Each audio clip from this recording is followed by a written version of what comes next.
If you want to find out what transition is, don't just talk to me, go and talk to everybody.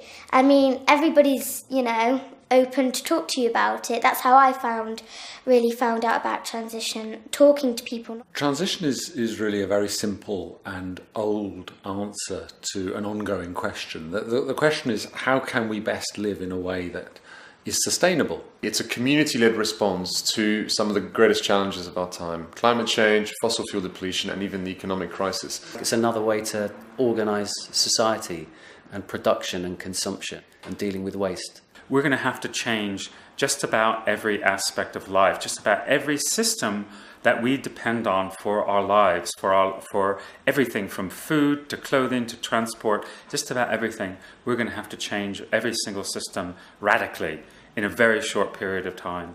Because there's peak oil involved with transition, in which the peak of humanity will not be able to produce any more oil to power electricity and different things that we take for granted every day. So one of the things people say is, we're waiting for the government to fix it.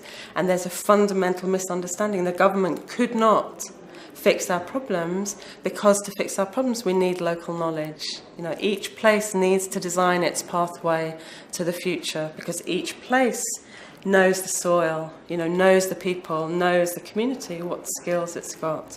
And that, for me, is the beauty of the transition model is, we start local, but if it's happening locally everywhere, actually we might stand a chance of really changing the way that we live on a huge scale.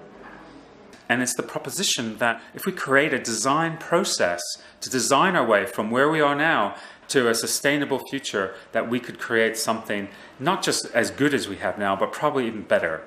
It gets away from the two things that everyone's recommended to do, which are individual actions, changing light bulbs, driving smaller cars, and campaigning. And both of those can feel quite depressing, because individual actions can feel too small and insignificant. Campaigning can just feel like you're going to be ignored and nobody's paying attention. Whereas transition has this wonderful third option of getting involved with your community and actually doing things together, not asking anybody's permission, but working in a group that's larger than you yourself, which somehow works with people on the human scale. It somehow brings people out of themselves and reassures us on some deep level, I think. What is the problem? What can I do about it? And what can my community do about it? And it's very much community-led, and it's driven by people's energies. There are no fixed rules. It's not about you have to do this and you have to be for or against that. Where's my energy? Where's it going? And how can I engage my community? It's very positive.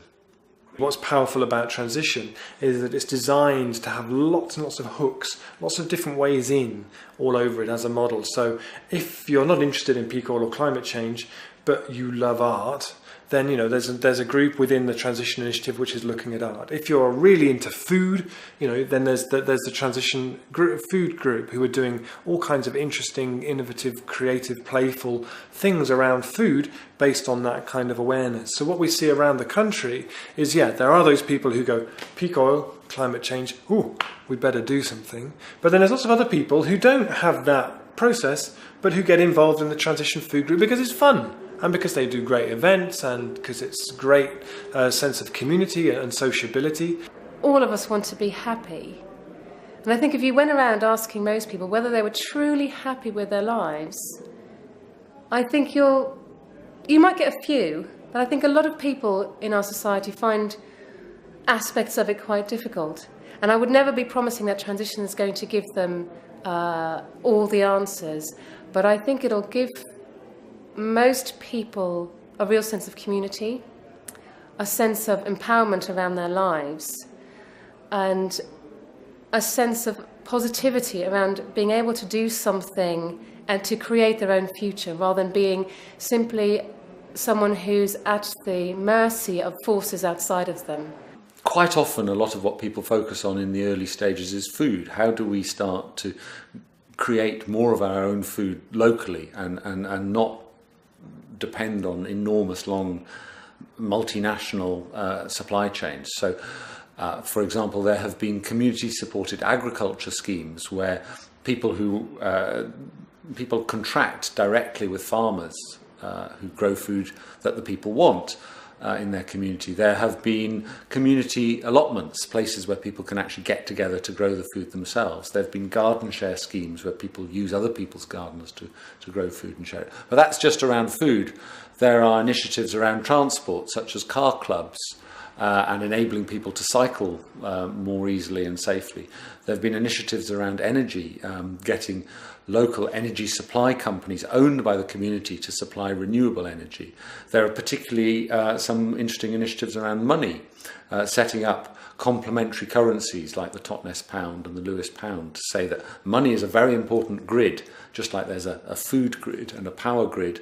There's a money grid, and if we are dependent on what happens in New York for our money and our money supply, then we are not resilient.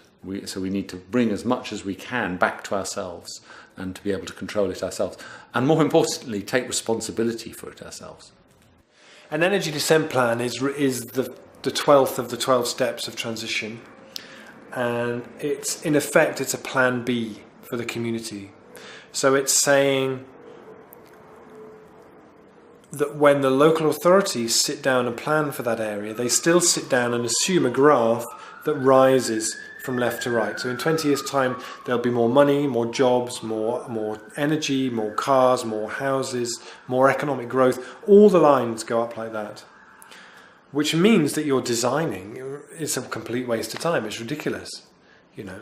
It's a complete fantasy, and it's a complete waste of everybody's time, and it's deeply irresponsible. Whereas what an EDAP does is says, well, what happens if actually the trend is like this, which is far more likely? How can we design so that that becomes a positive step forward for the community? So it's designed to be a plan that the community take ownership of, and as much as anything, it's a story. It's a narrative. It's not going to happen at the community pick it up in 2009 and then religiously work their way through the whole thing until 2020 and then they've done it. But it is one way that it could happen. It's a huge turning on its head of the existing power structures and of our relationship to the earth and to the land and the other creatures that we share this planet with. Reconnecting to each other, reconnecting to the land, to the place, and reconnecting to ourselves.